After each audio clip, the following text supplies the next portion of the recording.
صاحب سے یہ ہے کہ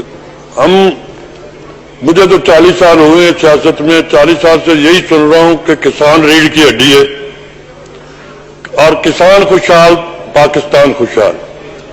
یہ سنتے سنتے کان تھک گئے ہیں۔ آن گراؤنڈ پریکٹیکلی ہم نے یہی دیکھا ہے کہ سب سے زیادہ مظلوم طبقہ اگر کوئی ہے تو وہ کسان کا ہے۔ سر ایک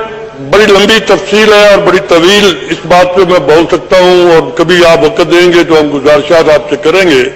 آن دا فلور، کہ جہاں پہ جس طرح رانا تنویر صاحب کہہ رہے تھے جاتے جاتے میں آپ سے گزارش کروں گا آتے آتے یہ سارے کام ہم کریں، اور یہ چیزیں ضروری ہیں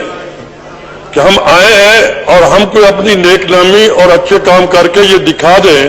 کہ یہ مظلوم جو سیکٹر ہے جو سب سے ضروری ہے، جس سے آگے ہر چیز میں پھلنا ہے۔ انڈسٹری چل نہیں سکتی اگر کسان خوشحال نہیں ہوگا۔ میں کوشچن صرف چھوٹا سا ہے میرا، لیکن اس کے ثمرات اور اس کے نتائج بہت دور نکلیں گے اگر آنریبل منسٹر صاحب بڑی محنت کر رہے ہیں، ہمیں ان سے بڑا ادب ہے، بڑا احترام ہے۔ کل بھی ہماری فیصلہ باد کی انہوں نے میٹنگ کروائی ہے، ہم بڑے مطمئن ہیں، لیکن میرا کوشچن سر سمپل ہے کہ اگر انڈسٹری کا بل کروڑوں میں ہو تو میٹر نہیں اتارا جاتا، اور کسان کا 2000 کا بل ہو تو میٹر اتر جاتا ہے۔ سر جب ہم ذمہ دار ہیں، ہم پانی لگایا ہوتا ہے، ہم نے فصل کاشت کی ہوتی ہے، تو ہمارا میٹر اتر جائے تو ہم مفلوج ہو کر رہ جاتے ہیں، ہماری ساری محنت ضائع ہو کر رہ جاتی ہے۔ اسی کے ساتھ ایڈیشن یہ ہے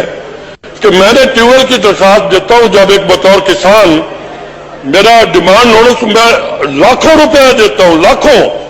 یہ نہیں ہوتا کہ ہزاروں میں۔ ٹرانسفارمر مہنگا ہے، مٹیریل بہت مہنگا ہے،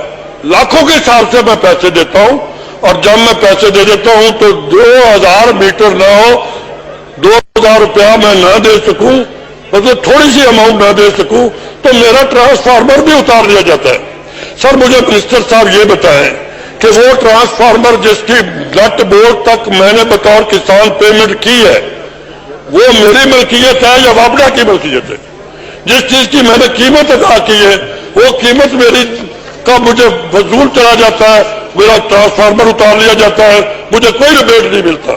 تو میری گزارش یہ ہے کہ یہ چھوٹے بلوں پر میٹر کسان کو موقع دیا جائے، اور اس کے ساتھ جو ہے یہ بتائیں مجھے کہ وہ ٹرانسفارمر جب میں نے سارے نٹ بورڈ تک، کھمبے تک، تار تک پیمنٹ کی ہے تو پھر وہ میری ملکیت ہے یا وابڈا کی ملکیت ہے؟ بہت شکریہ جی۔ سوری عمر صاحب پلیز۔ جناب اسپیکر بہت شکریہ۔ کل نواب صاحب اور ہمارے ساتھی فیصل آباد سٹی سے فیسکو کے چیف ایگزیکٹو کو بلایا تھا، اور نواب صاحب نے وہیں پہ بھی بات کی تھی، اور ہم نے کہا تھا کہ جی ہم لوگ جو ہمارے کاشتکار ہیں ان کو ہم لوگ فیسیلیٹیٹ کریں گے، جہاں پہ بلز کی ابھی خاص کر یہ کرونا کے حوالے سے جہاں پہ ایک مجبوری بنی ہوئی ہے، کئی چیزیں ہوتی ہیں، بالکل ان کو فیسیلیٹیٹ کریں گے اور ایک دم جا کے اس طرح کاٹے نہ۔ اس کے علاوہ یا کوئی ایشو ہے تو نواب صاحب کو ہم نے ڈائریکٹ، میں نے چیف ایگزیکٹو کو وہیں پہ ان کی موجودگی میں، ہمارے ساتھیوں کی موجودگی میں یہ انسٹرکشنز دی ہیں کہ ہمارے جو الیکٹڈ ریپرزینٹیٹیوز ہیں ایریا سے ان کے ساتھ ان کا کلوز لیزون ہونا چاہیے، اور جینوئن ہے۔ ہمارے ہاؤس میں سے کوئی آدمی جا کے الیکٹڈ لوگ کسی کی غلط سفارش اس طرح نہیں کرتے ہیں۔ ہمارے پاس میرے یا آپ کے یا باقی جتنے ساتھی ہیں لوگ آتے ہیں جناب اسپیکر، کوئی مان لے کے، کوئی ایک سوچ سمجھ کے کہ جی ہمارے مسئلے کا حل ہوگا۔ کوئی یہ نہیں کہتا کہ جی میں نے ڈکیتی کی ہے تو یہ ختم کر دیں، نہیں،